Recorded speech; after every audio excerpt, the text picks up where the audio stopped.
Assalamualaikum warahmatullahi wabarakatuh. Apa khabar semua? Okey, harap-harap kamu semua sihat di rumah masing-masing. Okey, minggu ni kita sambung lagi pembelajaran kita. Kita sambung yang minggu lepas punya, iaitu solatku sempurna. Minggu ni kita masuk bahagian yang kedua sebab tajuk panjang sikit. Okey, minggu lepas kita cerita tentang syarat wajib solat kan.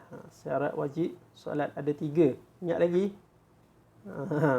Okey, minggu ni kita masuk syarat-syarat sah solat. Apa tu syarat-syarat sah solat? Okey, kita tengok petak yang warna kuning kat bawah ni. Apa syarat-syarat sah solat? Syarat sah solat ialah perkara-perkara yang menyebabkan solat seseorang itu sah.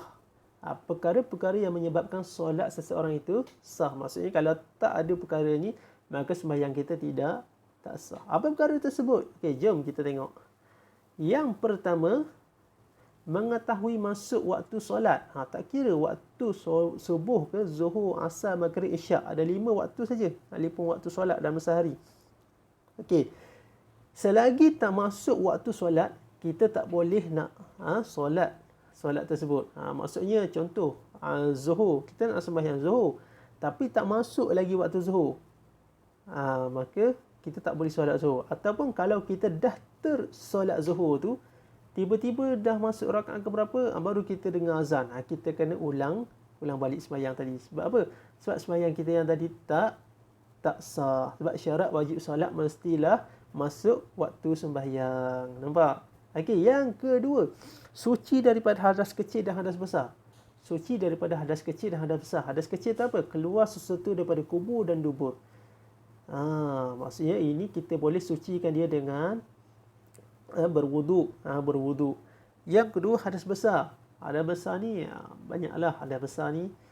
Ini biasa kalau orang-orang dewasa kan, keluar air mani, haid, nifas, bersetubuh, wiladah, mati selain daripada mati syahid.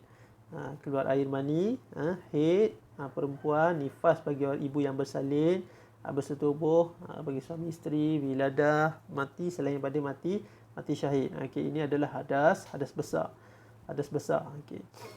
Biasanya kalau kita ni, kalau kanak-kanak macam kamu ni, hadas kecil lah. Hadas kecil. Biasanya kita buang air kecil, buang air besar, terkentut dan sebagainya. Apa yang keluar daripada kubur dan dubur, maka kita kena sucikan dengan mengangkat hadas kecil.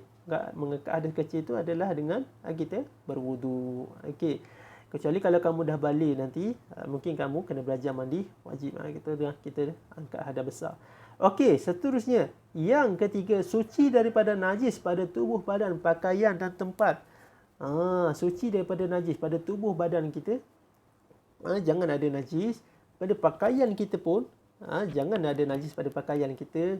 Kalau mungkin kita ada pelihara kucing ke, apa-apa sajalah, ayam ke dan sebagainya, kadang-kadang mungkin kita ni ada terpijak ataupun pakaian kita ada terkena tahi ke dan sebagainya, kita tak perasan.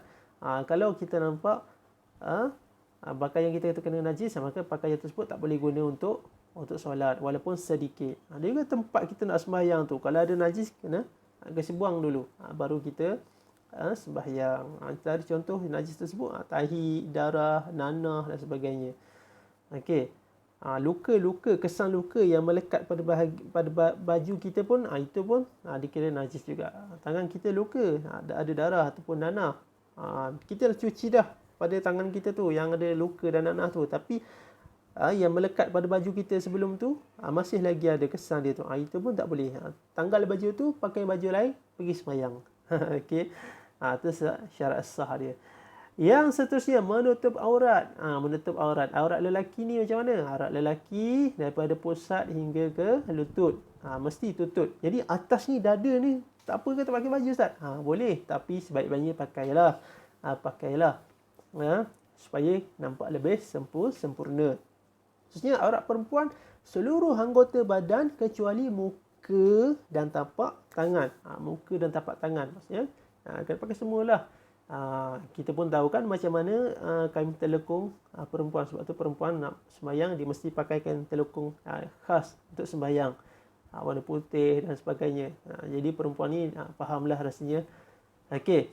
Sosial menghadap arah kiblat. Nak sembahyang, syarat sah sembahyang mestilah menghadap arah kiblat. Kita tak boleh nak sembahyang arah ikut sesuka hati kita.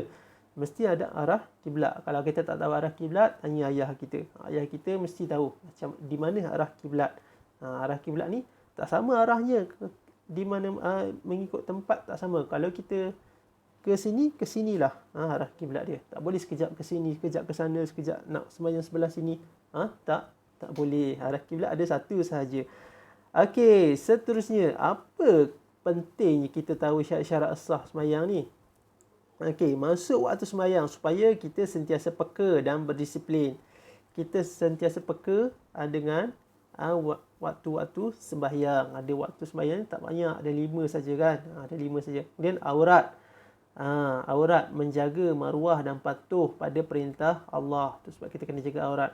Seterusnya arah kiblat sebagai lambang penyatuan umat Islam. Semua umat Islam seluruh dunia ni kita menghadap arah yang satu, iaitu arah kiblat. Menghadap ke Kaabah di Masjidil Haram. Kemudian suci daripada hadas. Suci daripada hadas. Supaya apa? Memastikan diri dalam keadaan suci dan bersih, zahir dan batin. Okey, kemudian suci daripada najis.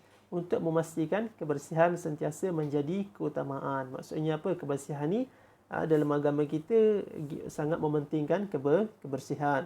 Jadi nak solat, nak buat apa pun mesti dalam keadaan yang bersih. Lebih-lebih lagi lah kalau kita nak bersolat ni. Jadi ni dah antara syarat-syarat wajib, syarat-syarat sah. Syarat-syarat sah salat. Yang mana kalau kita tak penuhi syarat-syarat ni, maka sembahyang kita boleh jadi tidak sah. Jadi kita mesti menghadap arah kiblat, menutup aurat dengan sempurna, mesti suci daripada najis, apa lagi? Mesti bersih daripada ada kecil dan besar. Kemudian mesti masuk waktu sembahyang tu baru kita sembahyang. Okey. Kemudian kita tengok sikit apa kesan solat dalam kehidupan ni. Pertamanya akan menepati masa. Sebab setiap solat ni dia ada masanya kan. Jadi kita akan belajar untuk menepati masa. Menepati masa. Kemudian mencegah melakukan kemungkaran. Solat ni kata Allah boleh mencegah kita daripada perbuatan keji dan mungkar. Okey, kemudian sentiasa menjaga kebersihan. Oleh kerana kita ni diajar untuk bersolat, maka dalam masa yang sama kita pun akan diajar untuk menitik beratkan kebersihan. Jadi ini antara kesan solat dalam kehidupan kita yang akan kita bawa dalam kehidupan kita sehari-hari. Okey, jadi inilah pelajaran kita untuk minggu ni. Syarat-syarat sah salat. InsyaAllah kita sambung lagi pada minggu depan. Jangan lupa jawab soalan yang Ustaz bagi nanti tu dekat link. Okey, ada apa yang tidak faham boleh tanya dengan Ustaz. Sekian, Assalamualaikum warahmatullahi wabarakatuh.